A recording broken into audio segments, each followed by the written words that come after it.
Okay, this is part 3 of Brian Tracy quotes, and we're talking a little bit about how to get along better with people and how to present yourself for giving a talk, because I read his book on Speak to Win. The more people like you, the more likely they are to be persuaded by you. And I think over time, you kind of learn who likes you and who doesn't. Basically, I know from experience, young people, they love me. Like young doctors, they love me because they can just talk to me and learn so fast and learn things that they could never, ever learn from anyone else or from their school, because no one else knows nutrition, toxicology, pathophysiology, the brain, etc., study skills the way I do.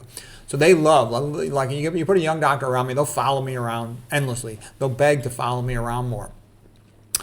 I know real smart people like me. Okay, women tend to like me too, because women don't feel competitive with a man. But I run into trouble. You get men in that IQ range about 130 to 140, 145, or 130 to 140. They're the ones that try to compete with me, and then they can't, and then they do passive-aggressive, nasty stuff to me. Smarter guys, real nice to me, because then I'm fun for them.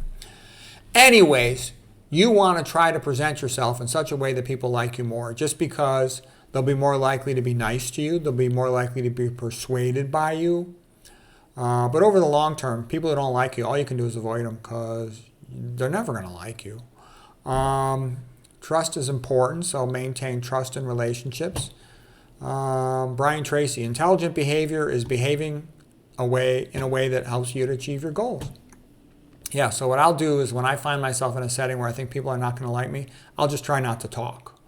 And a lot of people tell me to shut up. My ex-wife used to always tell me to shut up. She's like, these people we're going to visit, they're simple people. Don't you start talking, you drive everybody crazy. And so she would just tell me, don't talk, like around her family. She'd be like, her family's stupid, so she doesn't want me to talk because it comes off awkward. Anyways, the key to becoming a great conversationalist, per Brian Tracy, is to pause after you speak, or to pause after the other person speaks, to show respect, to show that you were really listening. He says, people like it when you ask them to clarify something. Say, how do you mean that? Or paraphrase it back to them and say, let me see if I got this right. You're saying that. I also think just be sincere. If they're ever going to like you, being sincere helps you get along. Okay. If you play games, sooner or later, people see through the games. Pay close attention to them. Listening builds trust. The words speak to their logical mind. Your nonverbal body language speaks to their emotional mind. So that's important. You got to play along with some nonsense in order to get along with people, because a lot of times they're going to tell you stuff you already know, and you have to go along with it sometimes, especially with a woman. Women force me to play games more than a man does. With a man, I'm more likely to just be straight about everything. With a woman, I kind of a lot of times have to sort of play along, or they'll get upset. Because they're real emotional compared to men. Men, not too emotional. Men, you don't even need to look at them when you talk to them. With a woman, you got to look at her and look at her facial expressions and how she tilts her head, raises her eyebrow, what mood she's in. Power is helpful as part of charisma, and it can help with increased high-status clothes. Well, how you dress is a sign of respect for other people, And it's kind of obvious. All you got to do is go to the grocery store. Go to the grocery store wearing a t-shirt. They'll treat you like a bum, okay? Go to the grocery store wearing a suit and a tie. They'll be polite and respectful to you. It's just how it is. So, try to have, it's like, why not dress nice? I won't leave my house usually unless I'm wearing a tie or at least a nice shirt. Because, everywhere you go, the way you get treated is how you're dressed. Lower voice tone, slower speech are signs of power, but for being likable, it's just act like you would with a friend, okay? Sort of give them the benefit of a doubt and assume it. Now, all of this stuff sounds really basic, but, young guys a lot of times don't know this. They only grew up, I only grew up hanging around with wrestlers, okay? So I didn't know how to behave once I got away from a wrestling crowd, which is very blunt and honest, whereas the rest of the world is not.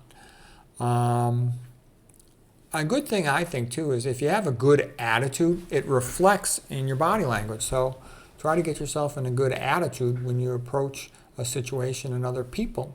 And try to understand how they feel. Like, for example, there's a lot of female OB-GYN residents that are exhausted because they're on call at night all the time. A lot of them are fat and they're kind of bitchy. But what I've learned is, and sometimes some female doctor attendings are like that. So like when I was a medical student, I was first like real surprised that some of these female OB-GYN residents and female doctor attendings were sort of real bitchy towards me. I'm like, why are they acting so bitchy to me? And it wasn't until I talked to some older guy friends, they said, that's because they like you. That's how they flirt with a young guy. They can't openly flirt, so they just start insulting you and telling you, oh, you know, Peter, you're so slow as molasses. Don't you know anything? And like I just had to Xerox something. I didn't know how to use a Xerox machine. She goes, it's like this. And she puts it on. And so what I'm trying to say is learning how to recognize where the person's coming from helps you get along with them. And, you know, it's true. Let's see. If you're having pain, like your chair's uncomfortable or your clothes are too tight or something's in your eye or something, fix your discomfort before you meet with the person. Because if you have discomfort when you're talking to the person and you look like you're in pain or you're unhappy, they're going to think it's because you don't like them. So you want to make yourself comfortable and be in a positive physical feeling frame of mind when you interact with them, so they recognize that you like being with them. And that's important. Otherwise, if they think you don't like them, then maybe they'll think, well, maybe they shouldn't like you. So it's important to try to get your body language correct. When people assess you, I mean, the way people make a judgment about you is first they look at your body language. Do you look happy, sad, confident, insecure, whatever? How are you dressed? Are you dressed like an educated person? Are you dressed like a thug? How do other people treat you, react to you? Social proof, that's called. Body language is probably the most important of these overall.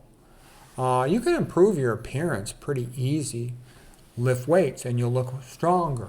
Okay, get a suntan, you'll look better. Be skinny from eating a low-fat, plant-based diet, and you'll look better. Exercise a lot and the energy will radiate from your face. You'll have better skin, vascular perfusion. Dress nice. Get a good haircut. In general, older guys like myself, you know, I'm in my 60s, we look better with real short hair. We look better when we're clean shaven. Okay? When you're talking to people, don't interrupt them. If you interrupt, do it with a big excuse. I'm sorry, but could you explain this or whatever? Because, you know, Brian Tracy says every conversation is an opportunity to improve his relationship. And think about Brian Tracy. He's very likable. And one of the reasons he's so likable is he's aware of all this stuff. Okay? Let's see what else he says.